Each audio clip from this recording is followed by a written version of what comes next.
Okay, so in this video I'm going to be restoring my 76 Sears SS18.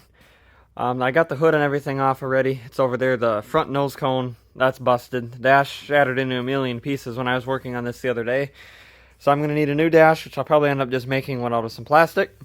And then the nose cone, I got to fix the bottom part of it. So kind of a quick look before I start taking it apart. I got to take these wheel weights off yet. I did take the 3-point hitch off. I'll put that on another one. So I think I'm going to start by taking the lower grill off and then engine off.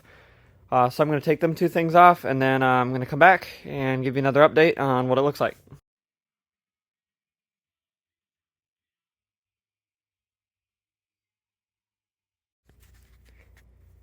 Okay, so as you already saw, I got the engine and everything out. Got the what's left of the dash off. I got the steering wheel off. The steering wheel, I just cut into the side of it with a reciprocating saw. You can see right where I cut, and then tip of my finger there, I just cut down into the steering wheel, but don't cut the steering shaft with a reciprocating saw. And then you just take a hammer and a smaller punch. You punch, or you pound it down in there. It spreads this like collar here, and the steering wheel will just basically fall right off. Now what I usually do is I put a tack weld right here on the top to keep this from wanting to spread. And even if you did that, as long as you don't like really reef on it, you should be fine. I've done this a good couple dozen times, and I've never had a problem. And in the future, you want to get it off, you can just pound down in there and get it off if you don't weld it. But I always weld them just to make it back strong as it was. So the next thing I wanted to show you here is how I get these clutch pedal rod things off. These sometimes can be a bit of a pain. This one was pretty easy. So what I do is I take the two C-clips off there, and then I pound. Well, first of all, I put like some blaster or whatever, penetrating oil you really want on here. Let it soak for like half an hour, or I mean really whatever you want, really. If you want to let it soak, it just helps. And then I take the two set screws out on each one, and then I pound up on this brake, the brake one, with the tractor sitting with the clutch pedal facing up. I pound up on there, and this one, it just took one hit of the hammer. It already loosened up. And then I was able to take a hammer and a punch and pound the little keyway out, this little thing, and then I pounded it back down. I actually just kind of slid, and then I went and pounded this one, and then took the keyway out of that one. Now these are both loose. I can jack this jack up until it hits the floorboard there, pound these down, and then I got to take the floorboard off, and then I should be able to lift this up, then keep tapping them with a hammer, and it comes off. Sometimes if it's super rusty, this thing can have like, serious rust on it sometimes down there, and you're never going to get them off. What I do then is I just find a nice spot. Like this side doesn't really matter because that's just a straight shaft, but I typically want to push this down as far as possible, so this piece here is like touching the floorboard, and then I just cut it kind of crooked with the reciprocating side so you can weld it back together and it's in the same spot. And then I just have to weld it back together when the tractor's ready to go together. Not ideal. I'd rather do it this way if it's easy. Otherwise, if it's really hard to do, I just do it that way. But anyway, I'm going to get this all apart here, and then I'll come back and show you what it looks like.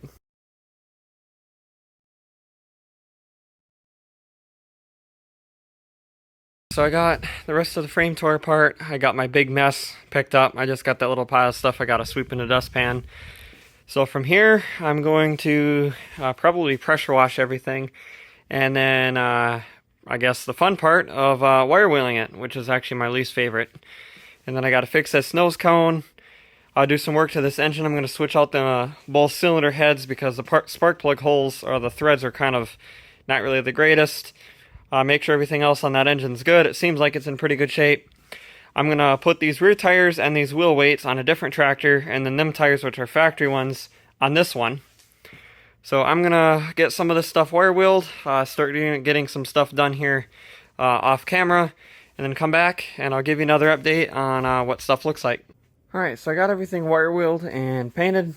Normally I paint the bottom of the frame yellow. This kind of paint's actually kind of hard to do, and it's kind of expensive now, so I just rattle can blacked the bottom of it. I mean, you don't really see it, but anything's really kind of better than it was.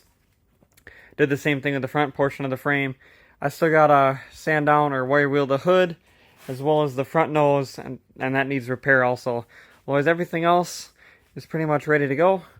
I have the forklift here, and I'm going to actually set this rear frame section on that like I usually do. And I'll put this together like with the front rear frame section and the front axle, and then I'll lower this down and put the transmission in. And I'm going to get that stuff done, and then show you what that looks like.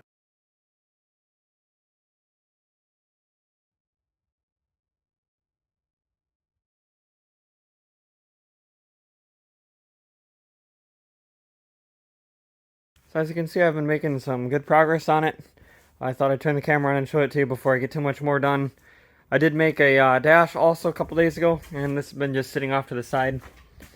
There's just blocks of wood kind of holding it together on the inside. Those should last a long time. Should be fine. And then that's just plastic screwed to that. I have templates where it pretty much matches the original dash dimensions, and this should work just fine. You know, kind of hideous. I've noticed the black plastic, like I just showed you there, looks a little bit better than the like white plastic, and then try to paint it or anything like that. So I'm going to just leave it be like that, and that'll match like the gas tank and stuff that's plastic and it's already the same color. So, but I think I'm going to get the dash put on, steering wheel seat. I got the lower grille I can put on, some of the covers for the side of it. Engine here, I got to file the points a little bit more because they're still a little gummy, and then put that cover back on. And then I can put that lower grille. I have to wire wheel that hood, and then I still have to fix the front nose. But making some really good progress on this thing.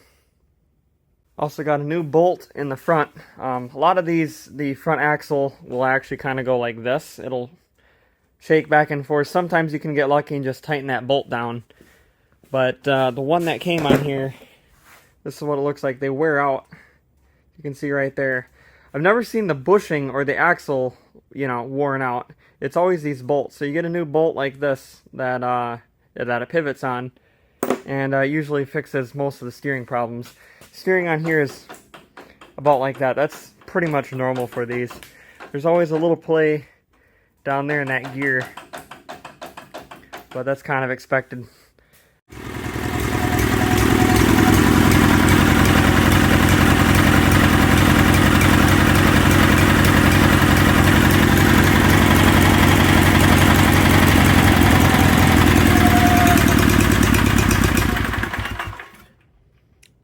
Well, that's odd. It just stopped on me. But anyway, so I got quite a bit more done here. These points have been giving me problems. I may end up having to just replace them. Keep adjusting, keep adjusting. They're filed really nice, but I think maybe they're filed beyond spec. So we'll have to see what happens there. I have plenty of other sets, so I may end up just pulling that off and doing that. But I did get the hood painted. It turned out halfway okay-ish. The bottom part here, that's made out of wood because I had to, you know, fix that, I guess, because the whole bottom part somebody cut off. From the front, it looks perfectly fine, but from the sides, it's obviously wood. I wish that I would have filled this with something so it looks a little bit better, but I guess it is what it is. And I just put some self-tapper screws through here into the piece of wood that's kind of re-supporting it and everything. And of course that's right where the decal is supposed to go, so I'm going to have a fun time with that. So that hood turned out pretty decent. There's a little bit of, as you can see in the light there, there's a little bit of rust pits in it, but it's not super bad. Not sure why this shut off. It's only running on the rear cylinder, not the front one, as you could already see from the temp I was showing. Then it started firing on the front, misfiring, and then it stalled on me, so I'm not sure why that's happening. Maybe it's out of fuel. It's out of fuel because this was up here and that's completely dry now, so put quite a bit of gas in the tank, so maybe that just plugged up. But I'm gonna get this hood put on, probably get everything finished up, and then I'll probably come back and show you what it looks like all done. Alright, so it's basically done besides the hood decals and then some minor cleaning I still want to do. My printer ran out of ink, and I'm not getting that until, I don't know, 3 or 4 days. So I decided just to finish up this video, and I'll just put in a couple pictures of what the decals would look like.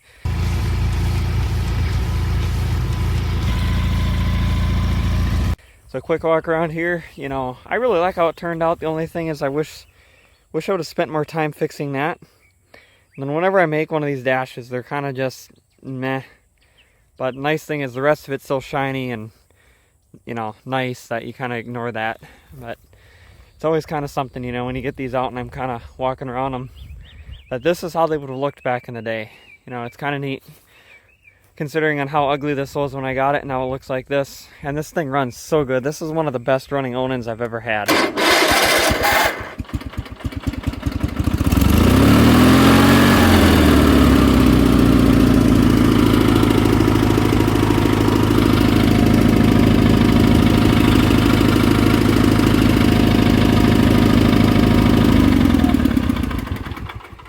Starter kind of squeals a little bit. It probably needs to be rebuilt or replaced at some point, but it'll probably last a long time the way that it is.